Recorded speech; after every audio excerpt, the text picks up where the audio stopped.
Namaste, Periva Sharanam. Welcome to the second episode of Karuna Saagaram.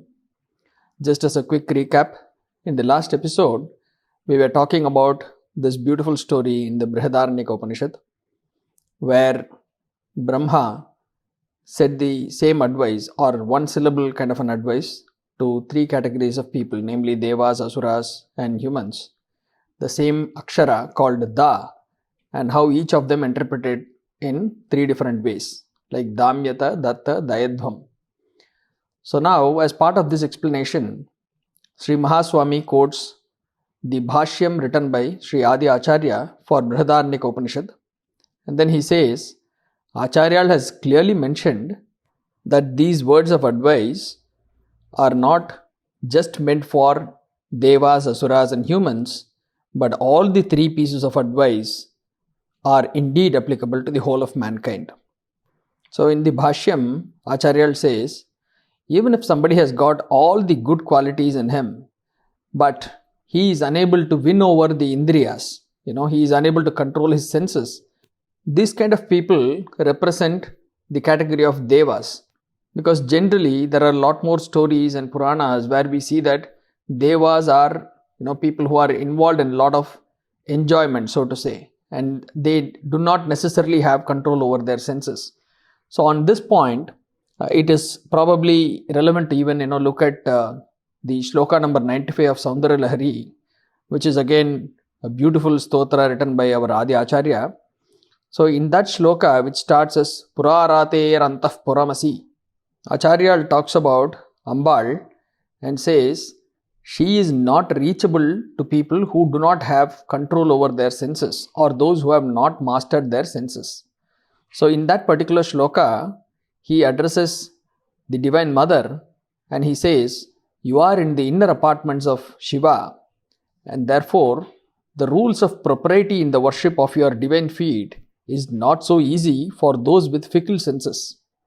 So he says, certainly these Amaras, which are the Devas or the celestials, who have Shatamakha or Indra as their chief, they are all forbidden from entering the inner apartment or the Antahpura, and they all basically stand outside along with Animadi Siddhis who are guarding the doors to your Antahpura.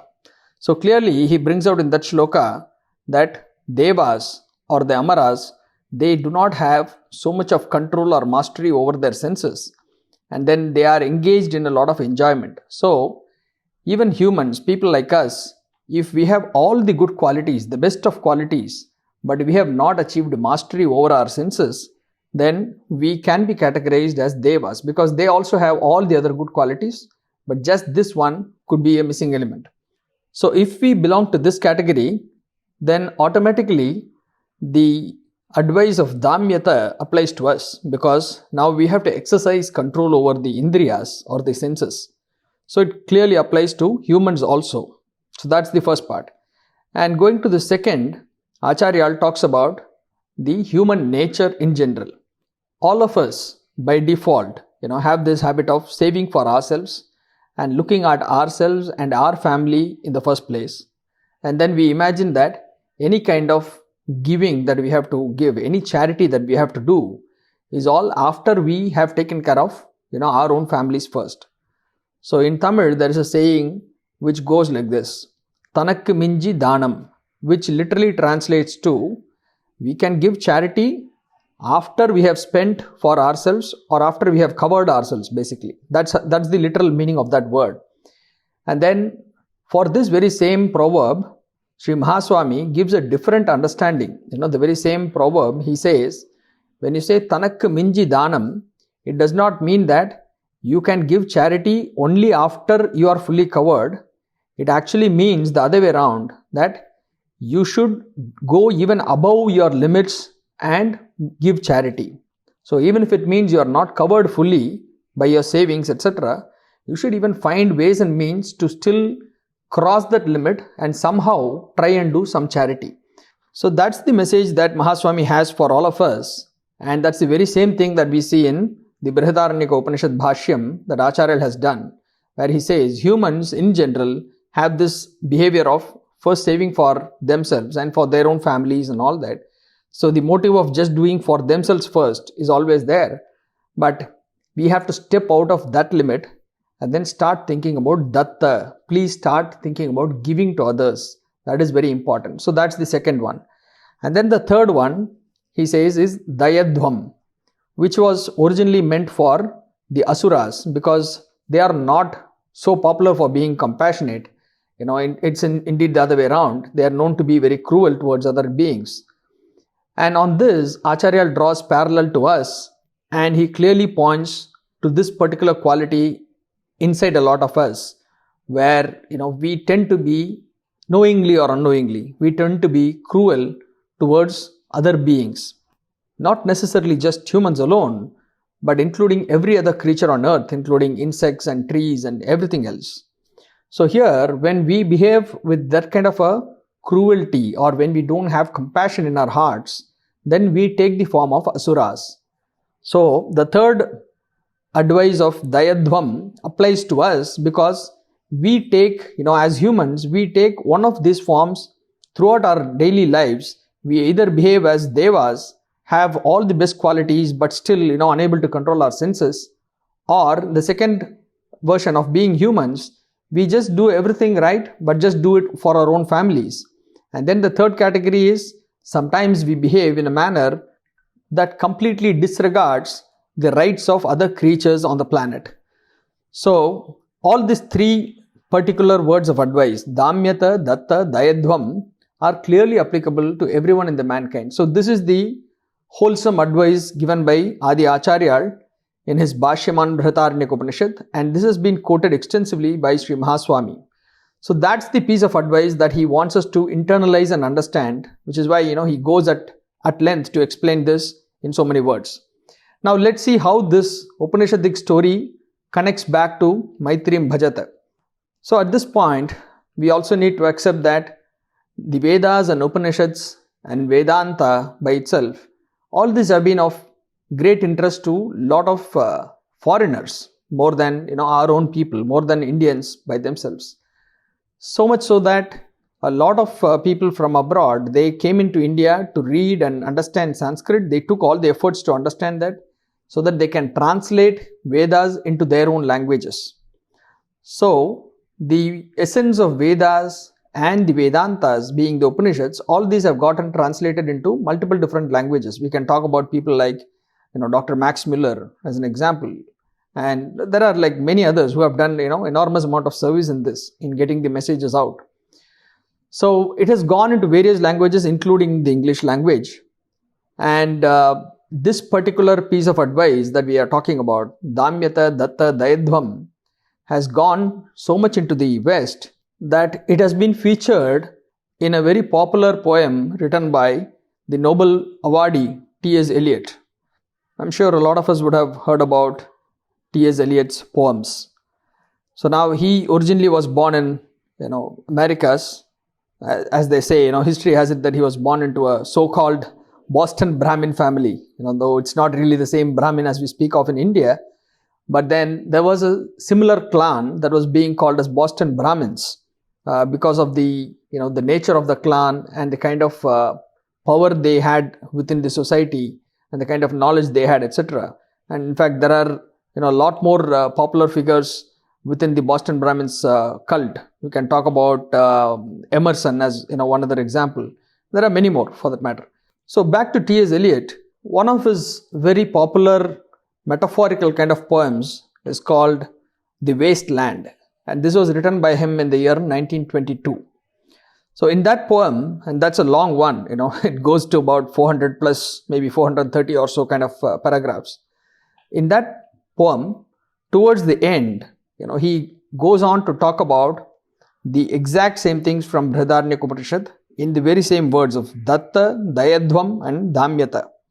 It will be surprising that he uses all this and he ends this poem with the words Shanti, Shanti, Shantihi. So much of influence that our Upanishads have had on people in the West, including this Nobel Prize winner T.S. Eliot, that he ended up using all of this advice into that. In fact, he uses in a different context. He talks about the thunder which speaks as part of the poem. It's a very metaphorical, maybe slightly confusing kind of poem. where the thunder talks, the boat talks, and there are different characters which speak about it. And it's like one of the most appreciated modern poetic literature piece, we can say. So in that, this is featured, these words of advice with the same Sanskrit terms have been used. And then towards the end, he concludes the poem with Shanti, Shanti, Shanti. Let there be peace everywhere. And why 3 Shantis? Why do we say that? All that has got different connotations. Maybe we'll get to learn some other time because Sri Mahaswami talks about all those in detail. Now at this point, it's enough to understand that these very same 3 words have been deployed in Eliot's poem. Now coming back to this poem, The Wasteland, a lot of people actually thought that Eliot felt very bad about the World War, which happened, the World War I, which happened just around that time, between 1914 to 18, etc. And then this poem was published in 1922. So a lot of people thought that Eliot was quite upset about the kind of damage that's created out of the World War, and then he wrote this poem basically, out of that frustration and a feeling of despair. But then Eliot himself commented on this in 1931, and he said, when I wrote this poem called Wasteland, some of the more approving critics said that I had expressed the disillusion of a generation, but that's just utter nonsense. I may have expressed for them their own illusions of being disillusioned, but that did not form part of my intention when I wrote this poem. So that's specifically what Eliot had said, because when at the time that he wrote the poem, actually his marriage was falling apart, and both he and his wife were suffering from nervous disorders, and he had a lot of personal issues, so to say, and he kind of wanted to keep himself out of all this. So all his personal despair came into it when he wrote that poem.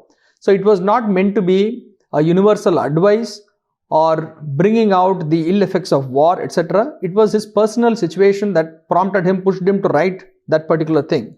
And just to be clear, I am not in any way taking away the credits due to Eliot for such a beautiful poem, but just that the same words that he has used there is not applied in a way that is meant to be advice or suggestions for the whole world. So this was back in 1922. And then back to our times of 1966, when I spoke about this earlier, Dr. Bharat Ratna Srimati M.S. Subbalakshmi performed this particular song of Maitrim Bhajata in the world stage at the UN Council's Performance Theatre. This really was meant to be a clear piece of advice to the whole of humanity, because here this very same words of Damyata, Dhatta and Dayadvam were presented as a benediction by Sri Mahaswami. So he wrote these very nice words as advices to the humankind, because it was around that time that we had few more wars that were going around and had just concluded as well. The 1962, where we had this India-China situation, and then in 1965-66 we had US invasion of the Dominican Republic, and then in 65 there was an Indo-Pakistani war, and there were a bunch of things happening around that time. So Mahaswami decided that the whole of humankind needs this advice, and they have to learn from the great Upanishads that are there to teach us and guide us for the right way forward. So when Dr. M.S. Subbalakshmi went to him seeking his advice, he wrote up this song or this blessed composition and gave it to her, which was performed on the large stage. Now, so today we'll spend a few minutes to understand the essence of his composition itself. Starting with the first line, Maitrim Bhajata Akila Hrid Jaitrim, which says Maitri is friendship. So cultivate friendship or celebrate friendship basically. Maitrim Bhajata Akila Hrid Jaitrim. So this friendship can conquer all hearts. It can win over everybody. So celebrate friendship. Atmavat eva paranapi pashyata. Look upon others as yourself. That is the second line. Atmavat, like yourself, eva paranapi pashyata. Look upon others as if they are just you and treat them just as you would like to be treated. And then comes the line, Yuddham Tyajata, Spardham Tyajata. Tyajata is let go of, renounce. What should you renounce? Yuddham, which is war. And then Spardha. Spardha is competition. So renounce war and renounce competition. That is not needed. Tyajata Pareshva Kramam Akramanam. Give up aggression on others. which is incorrect. This very line applies till today for a lot of countries which are trying to do wrongful aggression on other countries. So, Tyajata Pareshwa Kramam Akramanam. Don't try to, by force, go and show your aggression on somebody else, on others, which is wrong. And then, in the next lines, Mahaswami also answers why you shouldn't be engaged in an aggression, why you should renounce war and competition, etc. That comes in the next paragraph. He says, Janani Prithvi Kamadughaste. Janani Prithvi, Mother Earth, is like the Kamadhenu, and she is ready to give us all that we need. So here we can think about Ambal, the Divine Mother, who is called in Lalita Sahasranama as Kamadhuga, Kamadhuk Kamarupini. So the same thing he says, the Mother Earth or Janani Prithvi, she is like the Kamadhenu. She is ready to give you all that you need. How much ever you need is all available here, and she is willing to give you much more than what you would ever need. And that's about the mother. And then comes the father, Janako Devaha Sakala Dayaluhu. Janako Devaha, the Lord, our Father, He is the most compassionate to all, Sakala Dayaluhu. And so He looks at all of us with the utmost compassion, irrespective of our eligibility and our rightful credentials to get that kind of compassion. So He shows the same amount of compassion to somebody who is a stupid, somebody who is a scholar, somebody who has done all good deeds only, and somebody who has not done so much. But this Father, He has so much of compassion to all of them. He treats them alike. So with this kind of a mother and father, what you should be worried about? Why you should even engage in any fight, any competition? You have much more than you would ever need. So keep this in perspective, and ho people of the world, Damyata Datta Dayadhvam Janataha. So please keep your senses in check. Damyata Datta, learn to give, engage in charity, and Dayadhvam, practice that compassion towards one and all. Shreyo Bhuyat Sakala Jananam. Let the whole world be peaceful, happy and prosperous. Shreyaha Bhuyat Sakala Jananam. So if we follow all these lines of advice that's given by Mahaswami, which is by celebrating friendship and by renouncing war and competition and by letting go of wrongful aggression, etc., we can all practice Damyata, Datta and Dayadhvam, and the whole world will be a peaceful, prosperous and happy place for all of us to live in. So that's the unique underlying message to the whole world that Mahaswami gave in this beautiful composition. We'll take a pause here today, and in the next week we will see yet another perspective to this divine composition, and we will also see some wonderful videos from the past about how this was performed in the UN stage.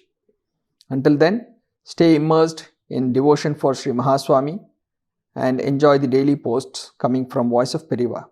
Periva Sharanam.